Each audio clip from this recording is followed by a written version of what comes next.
வணக்கம். இன்றைக்கி வீடியோவில் பார்த்தீங்கன்னா நாங்கள் ஆட்டுக்குடல் வாங்கியிருக்கோம். ஆட்டுக்குடலை நல்லா சுத்தம் பண்ணி எடுத்துகிட்ட பிறகு இஞ்சி பூண்டு மஞ்சத்தூள் போட்டு வேக வச்சு எடுத்துக்கலாம்.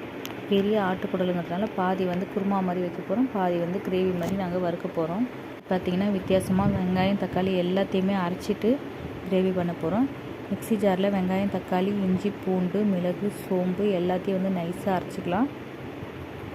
குடலை வேக வச்சு பொடியாக கட் பண்ணி வச்சுக்கோங்க. ஸ்டவ் ஆன் பண்ணி கடாய் வச்சுட்டு எண்ணெய் ஊற்றிட்டு எல்லாமே அரைச்ச விழுதை இதில் சேர்த்துருவோம். நல்லா விழுதெல்லாம் பச்சையாக எண்ணெயில் வதங்கி வந்த பிறகு கட் பண்ணி வச்சு ஆட்டுக்குடலை இதில் சேர்த்துட்டு நல்லா திக்காகி சுண்டி வர வரைக்கும் ஸ்டவ்வில் வச்சுருந்து நம்ம இதை இறக்கிடலாம். அவ்வளோதாங்க. ஆட்டுக்குடல் கிரேவி ரொம்ப ஈஸி. இன்றைக்கி வித்தியாசமாக செய்யணும்னு செஞ்சேன். எல்லாத்தையுமே பச்சையாகவே அரைச்சிட்டு எண்ணெயில் வதக்கிடுங்க.